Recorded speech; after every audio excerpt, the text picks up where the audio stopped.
Fala pessoal, beleza? Então nesse vídeo aqui eu vou fazer a simulação no Tinkercad do retificador de meia onda com filtro capacitivo.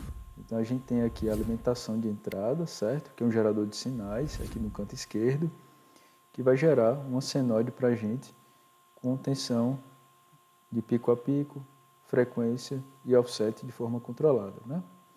Temos aqui também um osciloscópio para a gente visualizar esse sinal da entrada e um segundo osciloscópio para a gente visualizar justamente aí o sinal de tensão sobre a nossa carga que está em paralelo com um capacitor eletrolítico. Então eu vou iniciar a simulação e nós vamos analisar especificamente aqui nesse vídeo a variação dessa tensão de Ripple que ocorre sobre o capacitor eletrolítico quando a gente variar três parâmetros, que são a resistência do resistor, a capacitância do capacitor e a frequência do gerador de sinais. Então vamos aqui iniciar a simulação.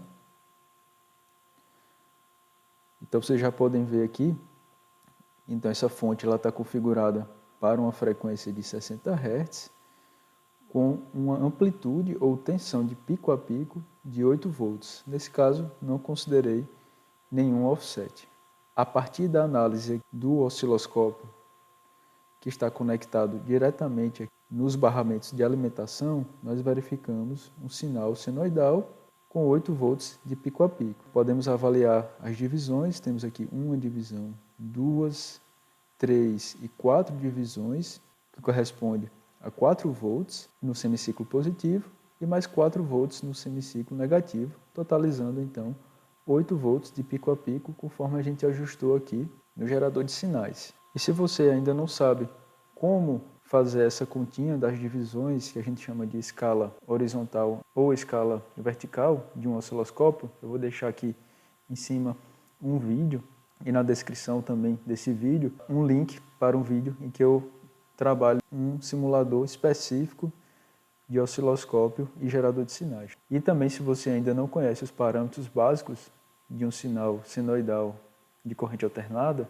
também vou deixar aqui um outro vídeo aqui no card interativo e na descrição desse vídeo também, para que vocês possam entender quais são esses parâmetros básicos, como tensão de pico a pico, tensão de pico, amplitude, frequência, período e fase.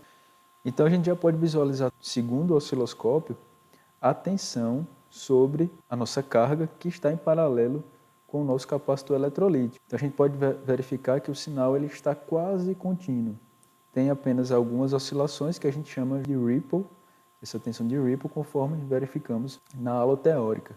Nessa configuração, eu estou utilizando aqui um diodo de silício, um resistor de 1 kΩ e uma capacitância de 220 microfarads. Então, para a gente avaliar como é que essa tensão de Ripple ela varia através da variação desses componentes, vamos analisar então fixando a capacitância em 220 microfarads, um valor comercial, e vou alterar a resistência. Vou colocar uma resistência também, um valor comercial de 560 ohms.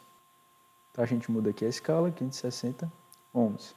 Então vejam que a simulação já foi atualizada, né? Então a gente pode ver que essa variação nessa tensão ela aumentou devido à carga e descarga do capacitor. E por que aconteceu isso? Diminuindo a resistência, a gente alterou a constante de tempo de carga e descarga do capacitor. E a gente consegue, então, através do ajuste dessa resistência, aumentarmos ou diminuirmos essa constante de tempo. Então, nesse caso, quando eu diminuir a resistência, essa tensão de Ripple ela aumentou. Vou voltar aqui para a condição então de 1 kΩ. Então coloquei aqui em 1 kΩ novamente. Então vejam que essa tensão de Ripple ela é menor, o sinal está quase contínuo. E agora vamos ver a sensibilidade dessa tensão com relação à capacitância. Para isso eu vou parar aqui a simulação e vou colocar também um capacitor comercial de 2.200, no caso, microfarads. Tá? Lembrando que a classificação de tensão desse capacitor é de 16 volts, dado que essa tensão regulada no gerador de sinais, ela é de 8 volts pico a pico. Então, essa classificação de tensão já funciona. Esse capacitor ele é capaz de suportar a tensão de alimentação. Beleza? Então vamos iniciar aqui a simulação.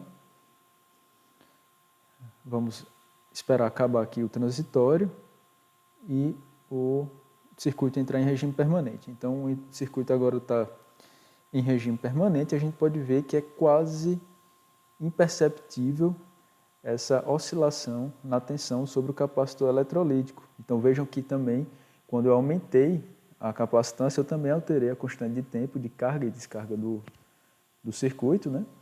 E quando eu aumentei aqui a capacitância, essa tensão de Ripple também diminuiu, assim como no caso do capacitor. A gente viu que se eu aumentar o valor do resistor, essa tensão de Ripple ela diminui, e se eu aumentar também o valor da capacitância, essa tensão de Ripple também diminui. Então, a gente já pode pensar num esquema inverso. Então, se eu diminuir a capacitância, essa minha tensão de Ripple vai aumentar, certo? É uma relação inversa, bem como a relação de resistência. Se eu diminuir essa resistência, essa tensão de Ripple também vai aumentar. Então, ambos têm, tanto o resistor quanto o capacitor, têm uma relação inversa com relação a essa tensão de Ripple. Lembrando também que, se vocês prestarem atenção, essa fonte está configurada exatamente aqui para 4 volts de pico, conforme discutido. E qual vai ser a tensão de saída, ou seja, a tensão que irá alimentar a minha carga. Essa tensão, em teoria, ela deveria ser igual ao valor de pico da senoide, desse sinal senoidal alternado. Mas por que que a gente não está conseguindo visualizar esse valor? O ideal seria, se fosse um caso ideal, teríamos realmente uma tensão aqui em cima desse eixo aqui, né, de 4 volts, que corresponde a 4 volts, mas a gente está vendo aí que essa tensão está sendo um pouco aí superior a 3 volts. E por que que isso ocorre? Isso ocorre justamente porque nós temos aqui um diodo de silício, que quando conduz, ele tem uma queda na sua região de polarização direta, aproximadamente aí 0,7 volts.